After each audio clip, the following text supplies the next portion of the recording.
ہم نے رب کے حکموں کو توڑا، ہم نے پرواہ ہی نہیں کی۔ ہم سمجھے دنیا میں آئے ہیں تو ہماری دنیا ہے، آوارہ ہوں، خواہشات نفس کے مطابق زندگی گزاریں، آنکھیں بے حیائی میں لگی رہیں، سوچیں آوارگی میں لگی رہیں، کان نغمے سنتے رہے، زبان جھوٹ بکتی رہی، ظلم و جبر کا بازار گرم رکھا، عصمتیں عزتیں پامال کرتا رہا، لوگوں کا مال لوٹتا رہا، حق غصب کرتا رہا، کلیجے اور دل چیرتا رہا، لوگوں کو زخمی کرتا رہا، لوگوں کے جذبات سے کھیلتا رہا، پرواہ نہیں کی کہ یہ دنیا ہے، امتحان گاہ ہے، چند دنوں کے لیے آئے ہیں، اللہ کے حضور پیش ہونا ہے، عملوں کا حساب ہونا ہے۔ اب جب وہ دیکھیں گے کہ ہمارے ساتھ کیا ہونے والا ہے تو ان کے چہرے پہلے بگڑ جائیں گے۔ کیوں؟ وہ گمان کریں گے کہ ان کی ریڑھ کی ہڈی توڑ دی جائے گی، ایسے عذاب آئیں گے جس طرح کسی کی ریڑھ کی ہڈی ٹوٹ جائے تو اس کا چہرہ شگفتہ گلاب تو نہیں ہوتا، اس کا چہرہ جو ہے وہ تو کس قدر مرجھایا ہوا ہوتا ہے۔ تو اللہ ارشاد فرماتا ہے اس طرح ان کے چہرے ہوں گے۔ ابھی عذاب آیا نہیں ہے لیکن چہرے پہلے اترے ہوئے ہوں گے، اور جب عذاب کی بھٹی میں ڈالے جائیں گے، اللہ اکبر، اور وہ سخت عذاب، حضور نے جبریل امین سے پوچھا مجھے جہنم کے عذابوں کا ذکر سناؤ۔ عرض کی حضور سب سے ہلکے عذاب کی کہانی سناتا ہوں، اور وہ یہ کہ جہنمی کے پاؤں میں آگ کا جوتا رکھا جائے گا، باقی پورا بدن اس کا سلامت ہوگا۔ یہ سب سے ہلکے عذاب کی کیفیت ہے۔ اب پاؤں میں آگ کا جوتا ہوگا، حدت، گرمی، شدت اتنی ہوگی کہ دماغ پگھل کے ناک اور کانوں کے راستے سے باہر آ جائے گا۔ پاؤں میں رکھے ہوئے جوتے کی گرمی دماغ کو ایسے چڑھے گی کہ وہ پگھل جائے گا اور ناک اور کانوں کے راستے سے باہر آ جائے گا۔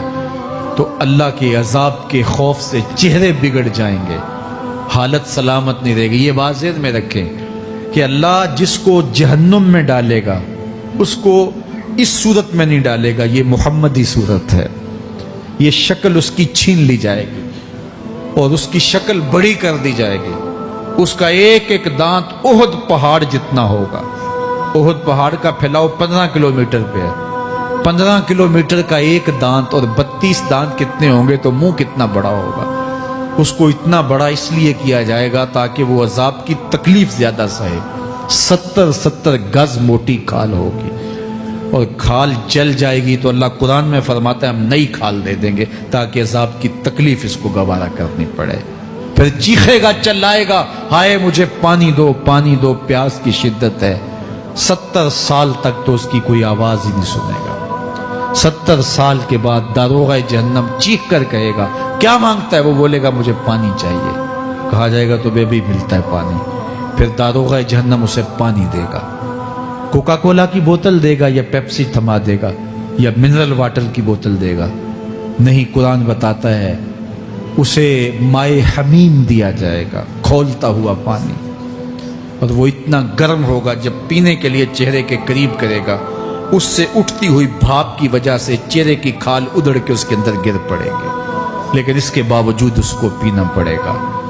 اللہ فرماتا ہے یہ دنیا ہی سب کچھ نہیں ہے، سمجھ لیا یہی سب کچھ ہے، آخرت کو بھول گئے، صبح اٹھے کام پہ چلے گئے، شام آئے آوارگی میں چلے گئے، صدائیں آتی رہی حی علی الصلاح حی علی الفلاح، کوئی پرواہ نہیں کی، نہ پیشانیوں نے سجدے کیے، نہ سوچوں میں پاکیزگی آئی، زندگی یوں گزار کے چلے گئے۔ ایسے نہیں، کہا ایک وہ ہوں گے جن کے چہرے شگفتہ گلاب ہوں گے، ایک وہ ہوں گے جن کے چہرے بگڑے ہوئے ہوں گے۔ اللہ اکبر، کلا اذا بلغت التراقی، یہ تو قیامت کا منظر ہے نا، قیامت سے قبل بھی ایک منظر ہے، اللہ اس منظر کو بھی بیان کر رہا ہے، کلا اذا بلغت التراقی، ہاں جب جان گلے کو پہنچ جائے گی۔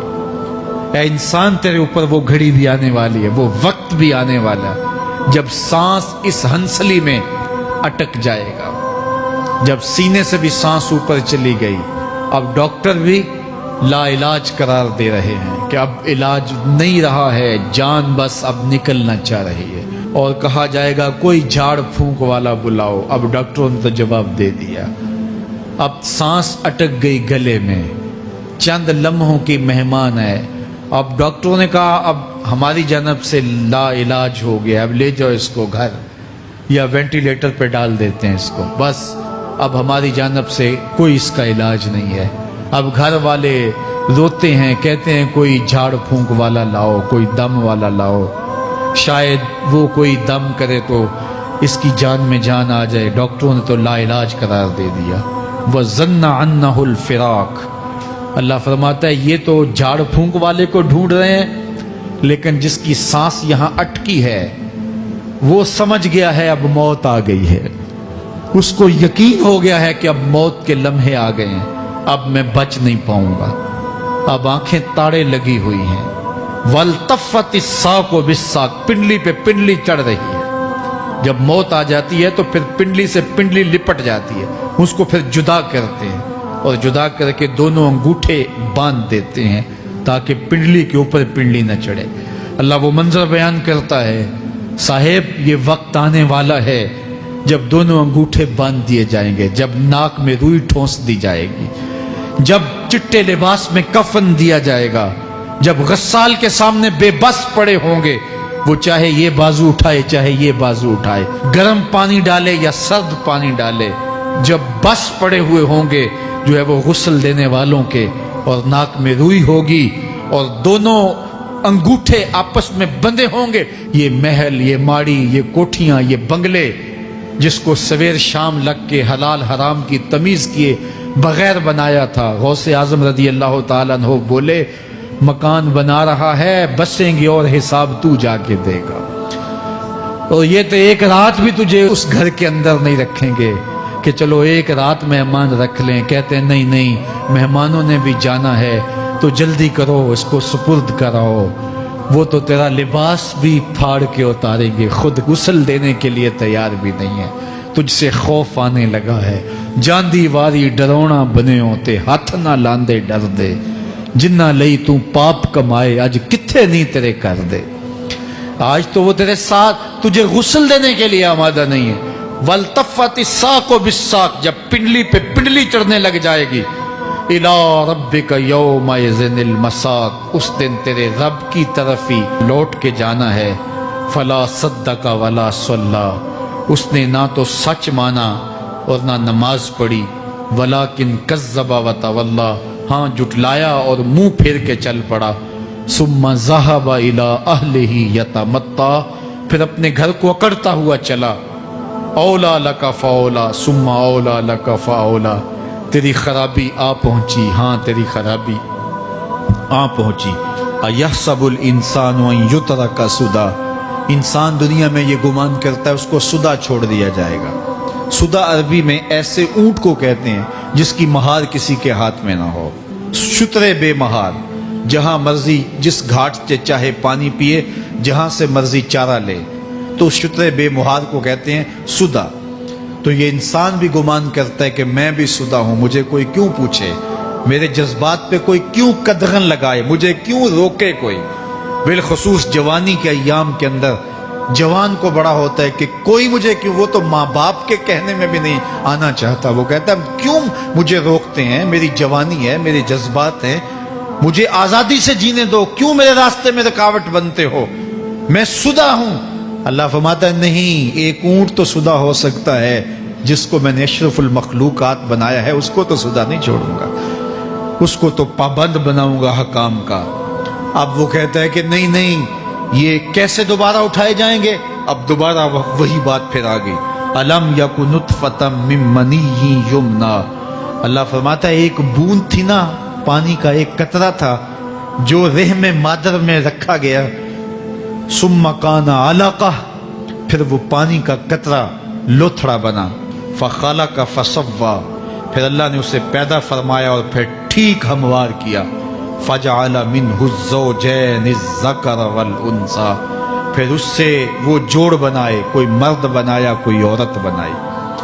کہا اب غور کر، اب تیری آنکھیں دیکھتی ہیں، بجلیاں چمکتی ہیں، تیری زبان کا طوطی بولتا ہے، لوگ اشش کرتے ہیں تیری گفتگو پہ، تیری گفتار پہ صدقے جاتے ہیں، تیرے لہجے کے جمال کو دیکھتے ہیں، تیرے سینے کا زور، تیرے پنجوں کی طاقت، تیری دماغ کی تیزیاں اور تیری سوچوں کے اجالے، تیری زوردار ٹانگیں، تیرے کڑیل بازو اور تیری چوڑی چھاتی اور تیرے گلاب کی پتیوں جیسے ہونٹ، اے انسان یہ سب کچھ کہاں تراشا گیا؟ ماں کے رحم میں، اس تاریکی میں جو 3 پردوں میں تھی، تیرا سر تیرے گھٹنوں میں تھا، اور تیرے رب نے وہاں تیرے اندر نسوانیت یا رجولیت کی صلاحیتیں پیدا کی، تیری آنکھوں میں چمک پیدا کی، تیرے کانوں میں نغمے بکھیرے، تیری زبان کے پٹھوں پہ قوت ذائقہ رکھی، تجھے بولنے کی صلاحیت دی، تیرے پنجوں میں زور رکھا۔ آج تو مفتی شہر ہے، آج تو علامۃ الدہر ہے، آج تو قاضی القضات ہے، آج تو منسٹر ہے، آج تو وزیر اعظم ہے، آج تو پہلوان ہے، آج تو شہزادہ ہے، آج تو بادشاہ ہے، آج تو زوراور ہے، آج تیری طاقت کے کیا کہنے؟ آج شیروں کو تو نچا لیتا ہے، ہاتھیوں کو تو بٹھا لیتا ہے، آج تو بڑا زوراور گھڑ سوار ہے، آج تیری طاقت کے کیا کہنے؟ تو کشتی کرتا ہے، زمانہ دیکھنے آتا ہے، آج تیری طاقت کے شوہرے ہیں، تیری عظمت کے تنتنے ہیں، لیکن انسان تو ایک ناپاک قطرہ تھا اور رحم مادر میں تھا۔ تیرے اندر یہ رنگ کس نے بھرے؟ تیرے کانوں میں نغمے کس نے رکھے؟ تجھے دماغ کی قوتیں کس نے دی؟ زبان کو بولنا کس نے سکھایا؟ آنکھوں میں توانائیاں کس نے رکھی؟ تیری زبان کا طوطی بولتا ہے، یہ سلیقے کس نے دیے؟ پھر اللہ فرمایا، کتنا زوردار بیان ہے، الیس ذالک بقادر علی ان یحیی الموتى، جو ماں کے پیٹ میں ایک نطفے کو ایک خوبصورت انسان بنا سکتا ہے، ہڈیوں کو جوڑ کے دوبارہ انسان نہیں بنا سکتا؟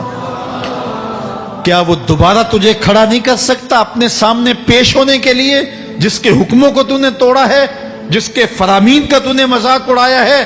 کیا وہ اتنا ہی بے بس ہے کہ اپنے حضور تجھے جو ہے وہ کھڑا ہی نہیں کر سکتا ہے؟ جس رب نے تجھے ماں کے شکم میں شکل دی، حضرت شیخ فرید الدین عطار بولتے ہیں، سانے کستی سلاتی می شود، ایسا کاریگر ہے مٹی سے بادشاہ بنا ڈالتا ہے۔ اس نے مٹی سے دارا و سکندر بنائے، اس نے مٹی سے جو ہے وہ رستم و سہراب بنائے، اس نے مٹی سے کیا کیا بنا دیا جو مٹی سے بادشاہ بنا سکتا ہے، جو نطفہ رحم مادر سے جو ہے وہ شکل اور صورت اور رنگ اور جمال بنا دیتا ہے۔ تیری صورت نکھرتی ہے، تیرے ہونٹ گلابی ہیں اور تیری نرگسی آنکھیں ہیں، تیرے ریشمی بال ہیں اور تیری خوبصورت رنگت ہے، تو چال چلتا ہے تو لگتا ہے قیامت چل رہی ہے، تیرا قد رانا جو ہے وہ صنوبر کو شرماتا ہے، تیری گفتار کے تنتنے ہیں۔ جس نے اتنی خوبصورت شکل ماں کے رحم میں بنائی، کیا وہ ہڈیوں کو جوڑ کے دوبارہ انسان نہیں بنا سکتا؟ وہ دوبارہ انسان بنائے گا اور پھر تجھے اپنے حضور کھڑا کرے گا۔ اور ایک حدیث میں آتا ہے، اللہ بندے کو اپنے حضور کھڑا کرنے کے بعد اپنے سامنے سے ہٹنے نہیں دے گا جب تک 5 سوال نہیں پوچھ لے گا۔ ان عمرہ ہی فیما افنا ہو، اس کی عمر کے بارے میں پوچھے گا، کہاں ضائع کی؟ میں نے تجھے زندگی دی، 60 سال 70 سال 40 سال 50 سال، اس زندگی کو کہاں گزار کے آیا ہے؟ ان شبابہ فیما ابلا ہو، اس کی جوانی کے بارے میں پوچھا جائے گا، جوانی کہاں گزار کے آیا ہے؟ مجنوں تو نہیں بنا رہا، خواہشات کا اسیر تو نہیں ہو گیا، دیوانوں کی طرح زندگی تو نہیں گزار کے آ گیا؟ تیری جوانی کسی چوک میں تو نہیں گزری، تیری جوانی آوارگی میں تو نہیں گزری، ساری رات سوشل میڈیا کے اوپر گندگی اور غلاظتیں تو نہیں دیکھتا رہا؟ تیری زندگی گزری کہاں ہے؟ تیری جوانی گزری کہاں ہے؟ اگر کوئی جواب نہ ہوا تو پھر کیا جواب دے گا؟ اور وہ کتنا خوش نصیب ہوگا جو کہے گا، مالک میری جوانی سجدوں میں گزری، میری جوانی قیام میں گزری، میری جوانی رکوع میں گزری۔ میرے حضور فرماتے ہیں، سبعۃ یظلھم اللہ فی ظلہ یوم لا ظل الا ظلہ، 7 اشخاص ایسے ہیں قیامت کے دن جب کوئی سایہ نہیں ہوگا، اللہ ان 7 کو اپنے عرش کا سایہ دے گا۔ ان میں سے دوسرا شخص میرے حضور نے بیان فرمایا، وشاب نشأ فی عبادت اللہ، وہ جوان جس کی جوانی اللہ کی عبادت میں گزری۔ جوانوں، اپنی زندگی کو مالک کی دہلیز پہ لے آؤ۔ جوانی وہی ہے جو مالک کی چوکھٹ پہ گزرے۔ اپنے دل کا تعلق جوڑو، عشق کرنا ہے تو پھر آمنہ کے لال سے کرو۔ محبت کا رشتہ ان سے جوڑو، تعلق کا ربط ان سے قائم کرو، جوانی کو دین کی راہ پہ ڈالو۔ اللہ اکبر۔ سنو میرے حضور کا فرمان، انا حبیب اللہ، میں اللہ کا حبیب ہوں۔ پھر فرمایا الشاب التائب حبیب اللہ، جو جوانی میں توبہ کرے وہ بھی اللہ کا حبیب ہے۔ آؤ اللہ کے حبیب بن جاؤ، اللہ کے حبیب بن جاؤ، اللہ کے حبیب بن جاؤ، اللہ کے محبوب بن جاؤ۔